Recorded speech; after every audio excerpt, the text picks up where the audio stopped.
Welcome to the Big Movement Podcast. If you're ready to create results and make huge strides in your business, finances, personal development, and health, then you're in the right place. Pushing past excuses and powering through procrastination can be a challenge alone. Here, you'll get the support, tools, and knowledge you need to get to the level you desire in your business and life. Let's get started with your host, Byron Ingram. And welcome to another episode of the Big Movement Podcast. Today, we have Amanda Watts, who is a leading startup authority in the UK. She has a fan base of over 50,000 people and specializes in helping corporate employees make that gigantic leap and use their talents and passions to set up their own freedom business. So let's give a warm welcome to Amanda. So Amanda, welcome. Thank you for having me. I'm so excited about speaking to you today. Oh, you're welcome. So how did you decide upon making this transition to helping people take that gigantic leap from the corporate world to follow their passions and create a business to live their life the way it's meant to be lived? Oh, crumbs. Well, my journey was one very similar to what I try and help people with. So a few years ago, 2009, I found myself in a situation where I was a single mom. I was on housing benefit, welfare was what you call it over in the States. And I had to make a decision. Do I go and get a part-time job and earn minimum wage, or do I go back to the corporate world where I ran away from because I was stressed, burnt out? I'd hit a ceiling because I was competing against, I used to work in the City of London. I was competing against really strong men. Or do I find another way to give myself and the children an amazing life?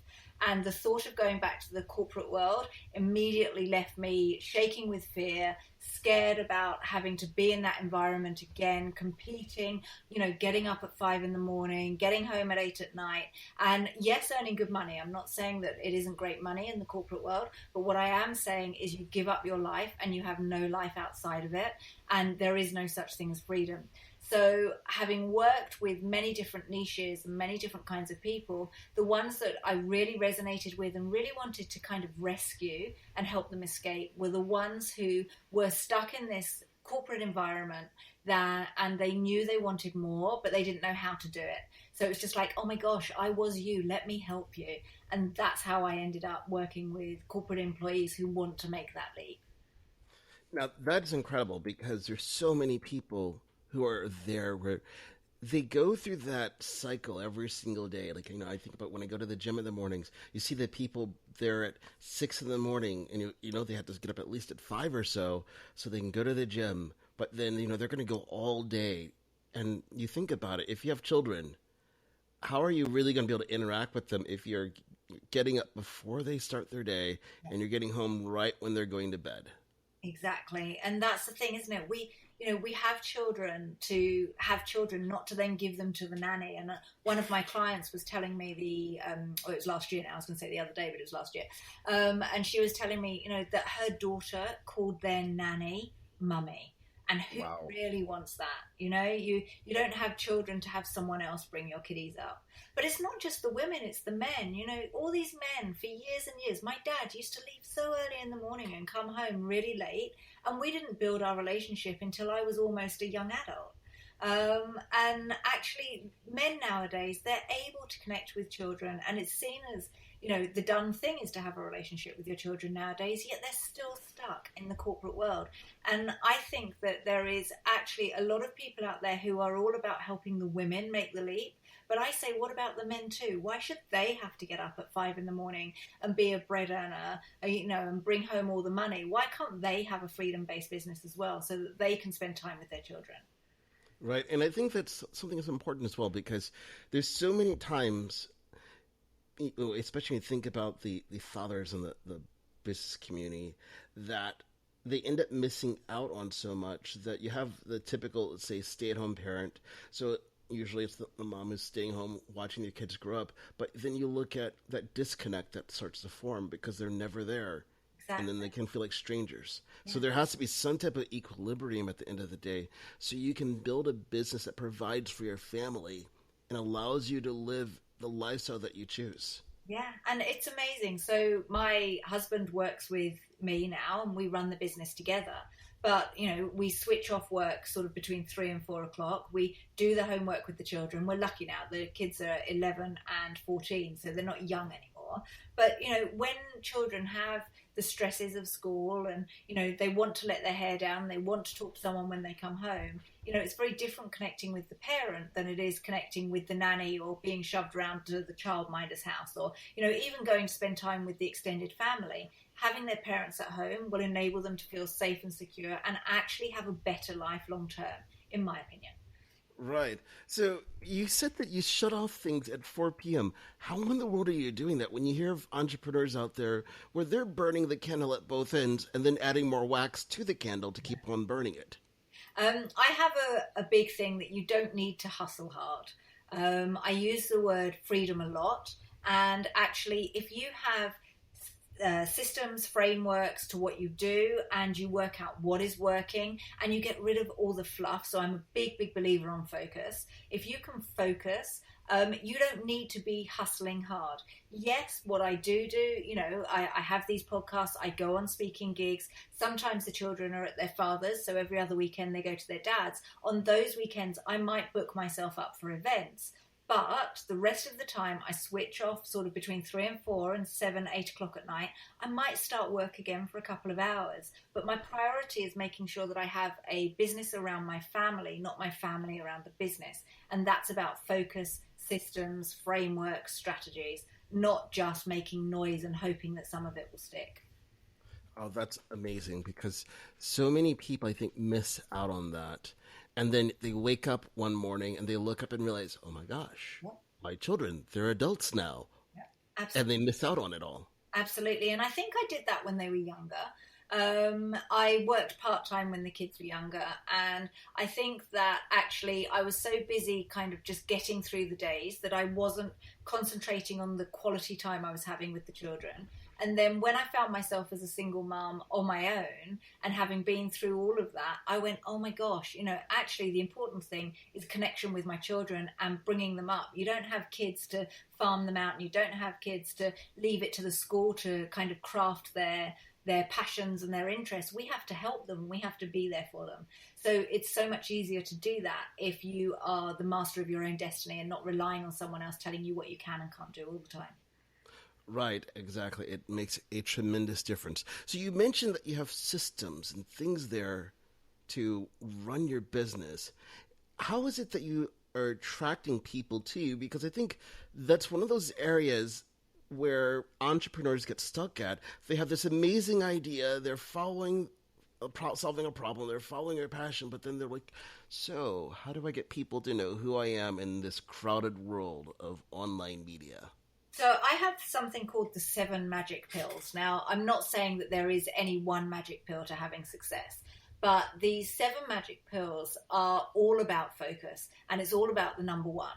So you have to have one niche. You have to have one marketing message. You have one lead magnet that attracts people to you and really helps your ideal client overcome one of the problems that they have. You have one signature system. You have one product that you get known for. So the really successful entrepreneurs, online entrepreneurs out there, they have a product that they're known for. So this is something that I teach. Rather than, doing what so many people teach and have a £97 product and a £197 product and a £47 product and having hundreds of little products, have a really good product that takes your ideal client from pain to solution and get known for that. And then once you've got the one product, you do what I call the one blog marketing plan, which is where you create a video and you distribute it everywhere, but you only have one piece of content. And then what you do is you have one goal and you work like buggery for that goal. And you have focus. And that's literally what I teach, is that step by step. So at the end of it, you know what you're doing every single day and you don't get distracted by all the shiny new objects that everybody's teaching every single day. Right. As there are so many shiny objects out there, I think a squirrel would pass out from overload. Exactly. Oh, look. Right. No, I'm just kind of visualizing, like a little squirrel going, like, what happened? Too many shiny objects. Exactly. Oh, another nut. I think I'll bury that one. Oh, another one. Exactly. Right. Like, there's a new mountain range. What is it? It's kind of nutty, but It's there. So now you have a different philosophy there because you hear so many people talk about having this value ladder of products. Yeah. Why do you focus in on one really good product versus having a staircase of them? Okay, so at the end of the day, it's not about us, it's about our ideal client. And I don't believe that, well, there's two things. I don't believe that selling a £47 product helps your ideal client, unless you're providing so much value, but they won't realize the value. What I believe is creating a product that takes your ideal client from pain to a solution that gets them huge value, that really helps them, that they then go to their friend, oh my gosh, I did this and it was transformational. Anybody can provide a service. You can provide an experience, but if you can provide a transformation, that's when your life changes and business becomes easy. So I don't know if you've heard of Todd Herman with the 90-day year. He has that one product. You have Marie Forleo for years who just had B School, and she was known for that one product. If you look locally, one of my mentors, Daniel Priestley, he has the KPI program, and for years he just had that as his one product, and that's all you could buy. And it does make, your marketing so much easier, but you also get known for these transformational products. If you have to create 10 different products that are all low price, taking people on an escalating relationship, you're spending a lot of time doing it, and they're having to learn a little bit, consume a bit, part with £50, then £90, then £150, and it's not really helping them. It's just a marketing ploy, in my opinion. Right, and you're spot on there because you want to make it simple for people to know what can they get from you. If you think about it, I use the example of if you go to the store and you're looking at, let's say, peanut butter, that you can go to some places and they'll have, let's say, two choices. Like there's stores around the world you could find like Aldi, and there you have just two choices. Actually, there's four. You have your regular, your creamy, and then crunchy, and then you have your natural creamy and crunchy. That's it. Yep. Versus you go to any other store and there's dozens of different choices out there. It's like, well, you have all your little niche brands, you have your main brands, and so on. And you can just stand there looking like, which one do I pick? Exactly. And a confused mind doesn't buy. So right. Get known for something, get known, have a great reputation, build trust with people on the products that you're well known for, and actually people will recommend the product as well as you, rather than just saying, oh, you need to see what they're up to. And I'm a huge believer in that. And also, we were talking about time. If you have to create 10 different products at 10 different price points, of course you're going to be busy and have to hustle because you're working all the blimmin' time. Right, and that's the other thing, if you think about it. How much time do you really need to put into making a really amazing product? And if you had to do that 10 times, how are you going to sleep, spend time with your family? Exactly, and I talk a lot about the freedompreneur journey, which is where you come up with an idea and it's in idea phase. And then you put it into a beta version, which is where you take it out to the world. Then you get feedback, and then you make it into an okay version. But to make it extraordinary, you've got to keep trial and error. And I'm on like the third version of my online product, and every single time it gets better and tighter and neater and easier to explain and gets better results for my clients. If I just created that one product and then went on to the next one and the next one, I'd only ever really be creating things in beta version, which is not that great, in my opinion. Right, exactly. That would just kind of like be releasing Windows over and over and never really fixing it. Exactly. And when you skim things on the top, you don't go deep enough to change people's lives. And you want to become a master at your art. We've heard of Malcolm Gladwell, who does his 10,000 hours of mastery. You want to do 10,000 hours of tweaking your product so it's blimmin' awesome, and then business becomes easy. Right. Now, let's walk this phase of going from idea to extraordinary, because this is something different that you don't hear every person talking about when it comes to product creation. You just kind of hear people saying, throw it out there. And then throw another one, and just keep going. And I see people doing that. I'm like, why? Focus. Yes, exactly. So in the idea phase, what should people be doing there? Well, what I do say is the first product that you get out there is, first of all, have a niche. I'm a big believer in having a niche. So you need to be really clear on your ideal client and their pains. Ask them what their pains are, and then create a product as you're working with someone. So do create your first beta version on the fly.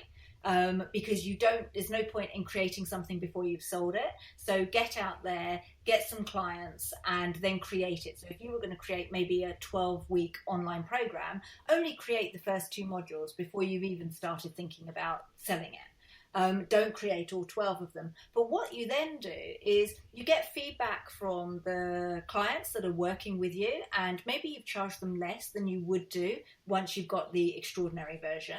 But you ask them for feedback, you ask them what they like, what they don't like, what needs tweaking, whether the videos are long or if they want them shorter, if there's any bits that haven't been explained properly and what they feel is still missing. And with this feedback, you then go back and you tweak any of the videos you're doing or any of the worksheets you've created, or even if you're coaching someone one-on-one, you get their feedback and say, how was that session? What could you have got more from? What do I need to bring to the table? It's the only way to learn is what failures am I doing for you? What is working? And tweak it through that way. Right. And that's a great way to do it. It's making it a work in progress, because I think where some people get stuck at is they have this notion because, they've taken a course from a guru or someone out there who says, you need to create this entire course, but why spend weeks and weeks or months building out this course and people don't like it?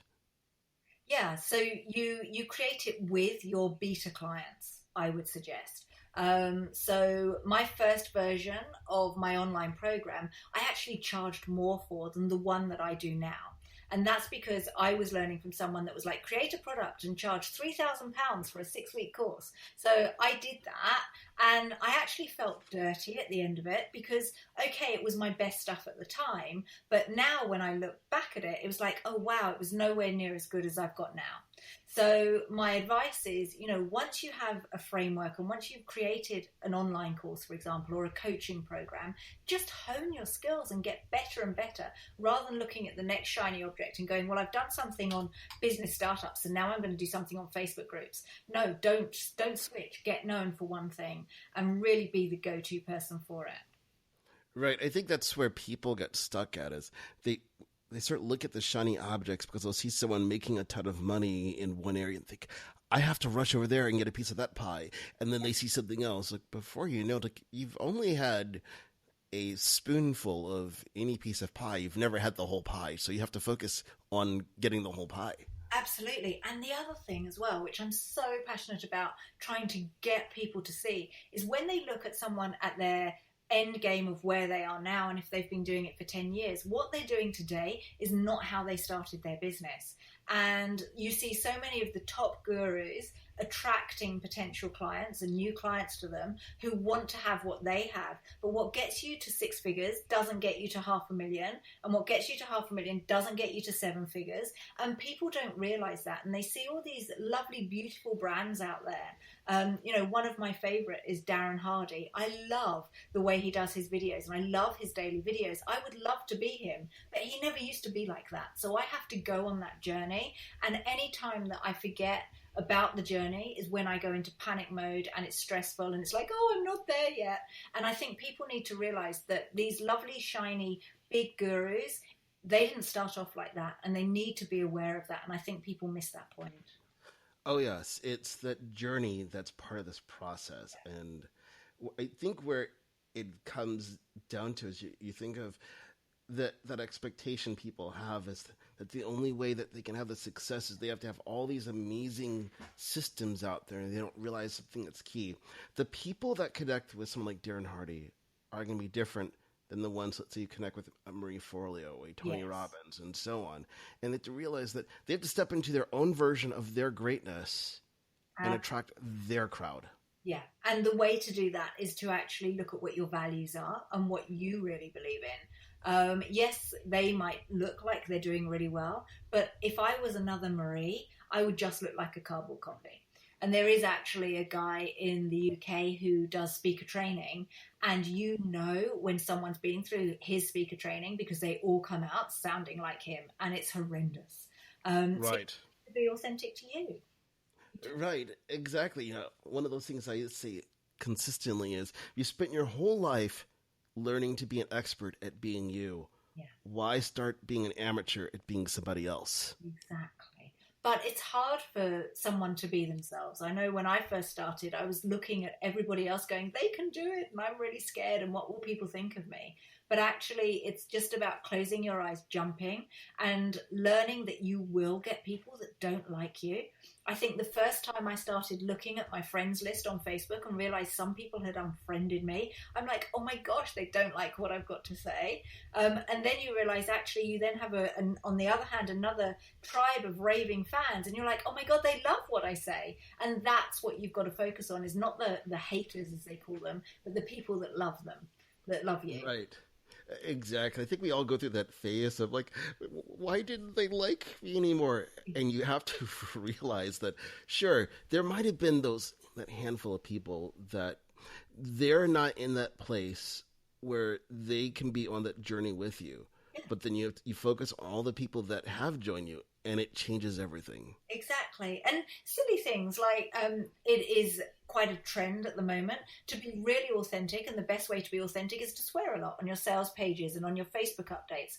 And if I did that, that wouldn't be right for me. I'm brought up in middle class England. My parents never encouraged me to swear, and every time I go to swear, it just doesn't come out right. So what's the point? I can't do it. But it is a trend that some people are jumping on, that it's not them either. And actually, if they just tapped into how they spoke every single day, people would really want to work with them, because they would love what they stood for and the way that they spoke. It doesn't just have to be about being brash and in your face all the time. Sometimes it's the quiet ones that you have to watch. Right, exactly. I think of it as, to me, it's like a game. Sure, you can easily throw in a swear word to explain something, but I think it's much more eloquent if you can find a colloquialism to explain the dichotomy of a word you want to use. There's my little complicated way of saying something. Thank you. That's awesome.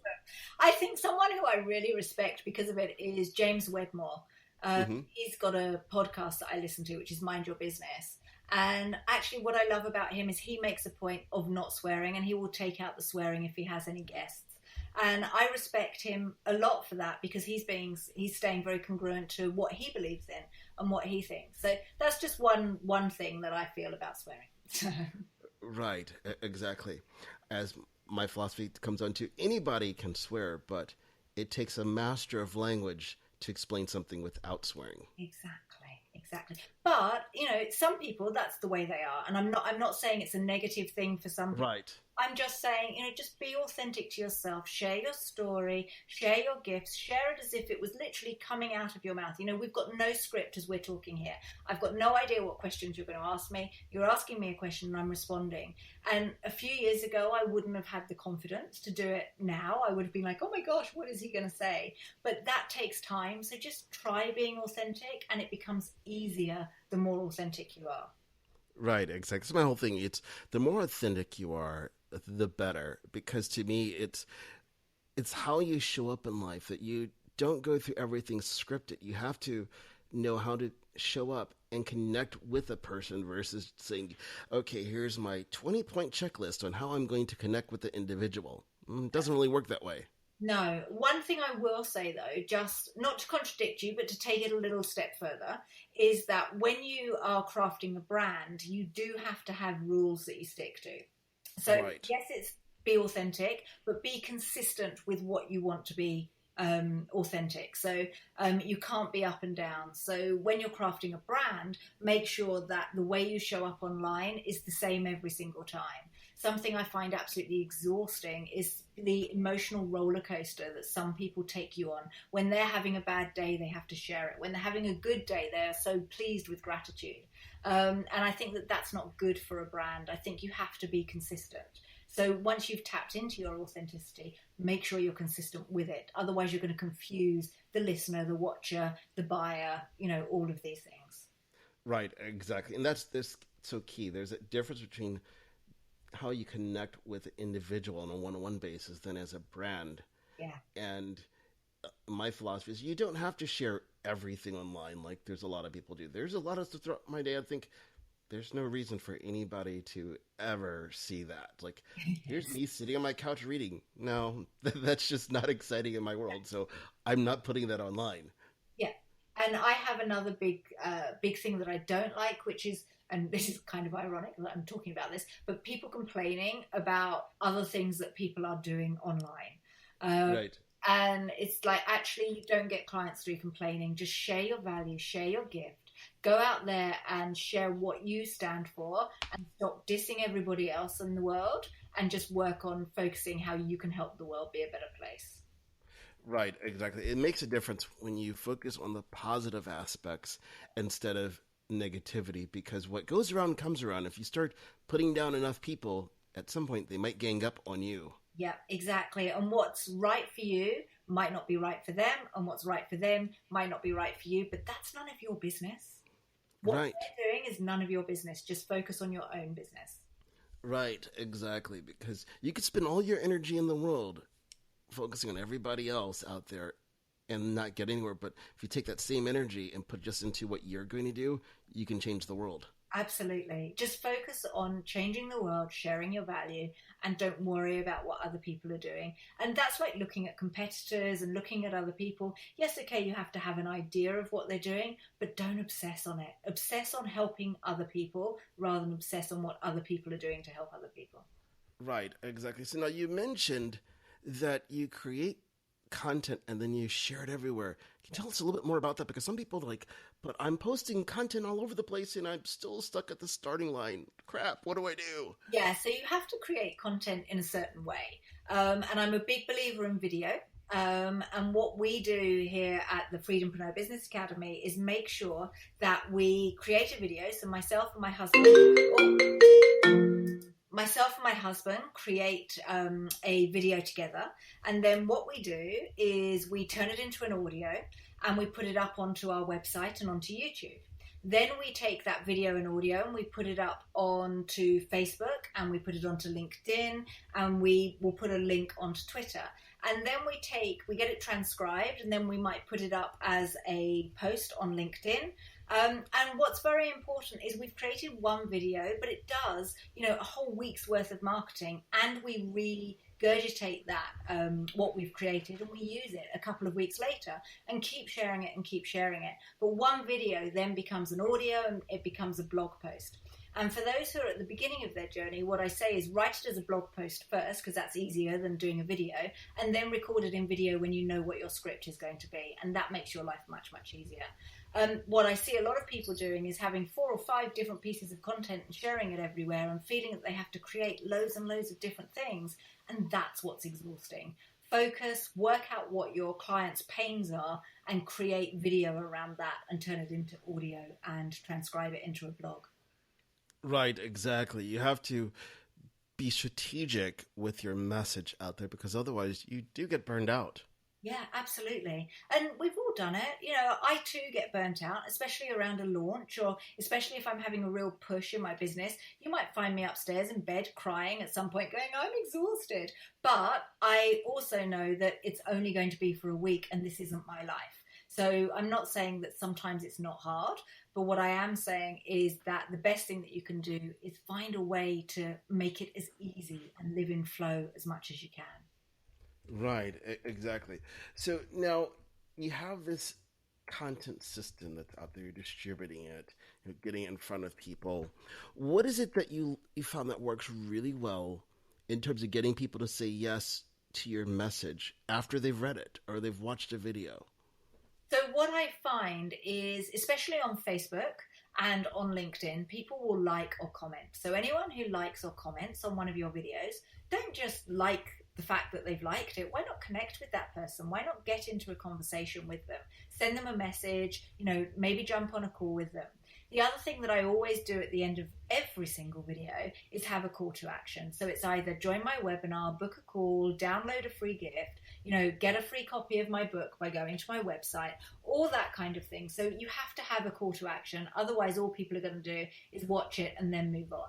But there's 2 things. You have a call to action, but you also have to take the action. So if someone likes it that you don't know and that you haven't built a relationship with, send them a message. Say, thank you for liking my video. What was it about my video that you liked? And that way you start conversations, because business is built on connection.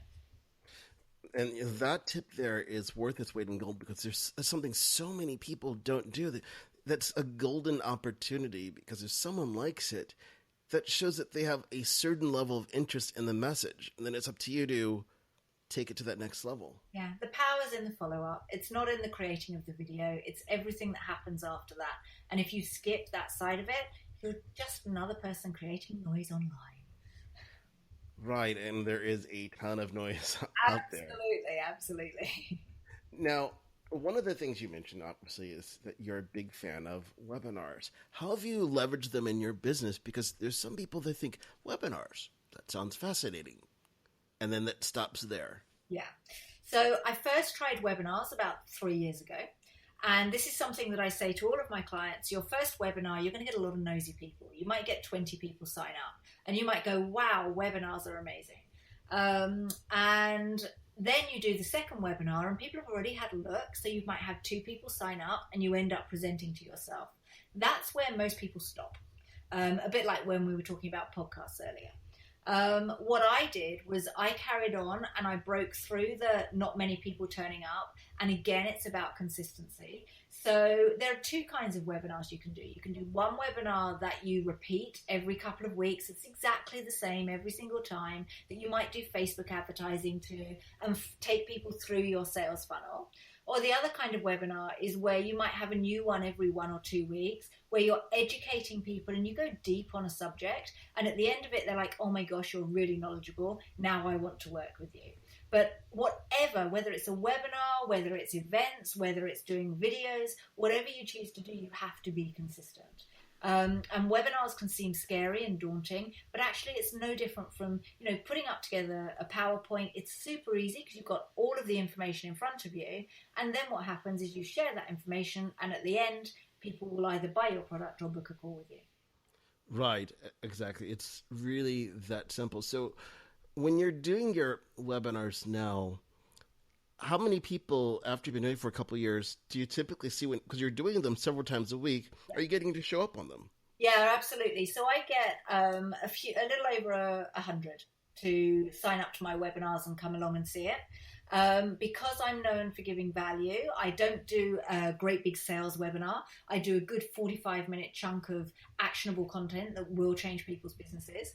And what I found is that by doing it this way, which is against the way that a lot of the gurus teach, because they teach you to actually sell heavily on these webinars, but just by getting in front of 100 people every single week, a couple of times a week, my business has transformed and I've got the trust, the know, like and trust that people want. I don't do a lot of Facebook advertising. With regards to my webinars, people don't tend to want to join a webinar from a Facebook ad here in the UK. We've tried it. We've wasted thousands of pounds doing it. So now I just get my tribe to share it. I have a Facebook group where I share it. And we had one this morning on speaking that we had 98 people sign up to. I've got one on branding on Wednesday. The following week, it's about how to have a great Facebook group. So, there's lots and lots going on, and people just get used to it and they just share it for you. Because you're consistent and they trust you that you are going to be consistent. Oh, that's excellent. So with the webinars that you're doing, several times a week and so forth, do you have a schedule that you're using throughout the year? Do you repeat topics throughout the year? How are you doing that? So what we're doing is slightly different. Again, I like to do things slightly different from everybody else.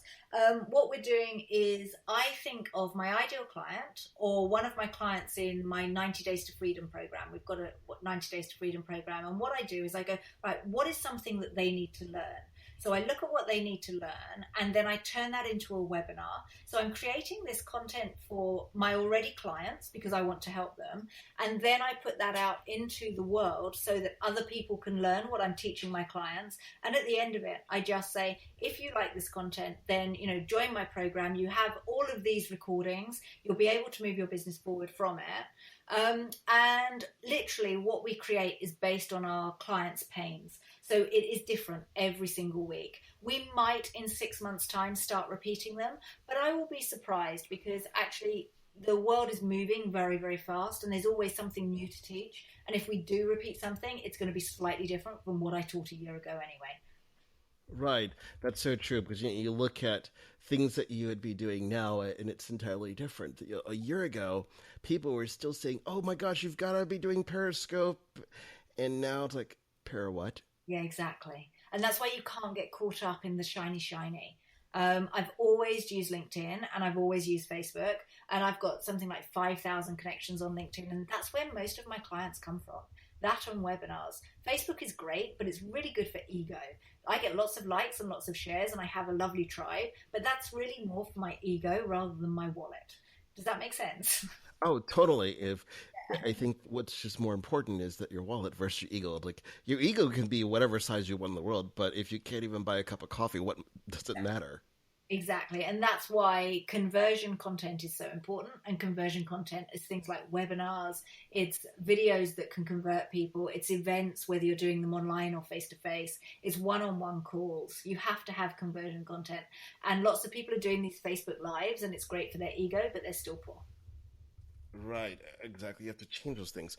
So now, with your program that you have, and obviously you're doing the webinars, where's the incentive? Because if someone says, well, you do these webinars every week on all these different topics, why do they invest in your program? What do they get in the program that they don't get if they were just to watch a webinar every week from you? Oh, absolutely. So the 90 Days to Freedom program is not what I share on the webinars. That is literally, do you remember me saying about the 7 magic pills that you have to do? Oh, yes. The niche. So that's the 90 Days to Freedom program. And that is the basics. That's in 90 days, you should have all of that set up. You should have your product, your signature system, have a really clear niche, and have your plan of creating a video and distributing it. You should be able to do that with your eyes closed at the end of the 90 Days to Freedom. And then what happens is I create these online webinars, and we then put them inside the 90 Days to Freedom. But the people who sign up to watch them live, they only get them for 48 hours, and then they don't get them again. So if they don't turn up live, or if they don't watch them within 48 hours, they're gone. Whereas if you do the 90 Days to Freedom, which isn't an expensive way to learn how to grow your business, you get all of the webinars that I do throughout the year as a bonus. They're just bonuses there. So you don't have to turn up live for them. But say, for example, it's your time to learn, right, okay, I want to start a Facebook group. There will be training in there. Whereas that might have been a webinar a few months ago, but those who watched it a few months ago can't do it because it's gone. Okay. That's definitely adding clarity, because I think that people might be confused. Like, well, why should I pay for the program, invest in this, if all the content is just right there? I can watch it whenever I want. But if there's a time factor, it makes a difference. And also, if you think about it, it's brilliant because you're solving two things at once. So you're creating consistent content for your members, but then you're also showing your value to a larger audience to bring them into the program. Exactly. That's right. And it just makes so much more sense where, you see that the trend is to have a webinar that, sells people into a program. Well, actually, let me just show you what's inside my program. If you like it, come and buy the real thing, which the 90 days training, they don't get to see inside. That's magic.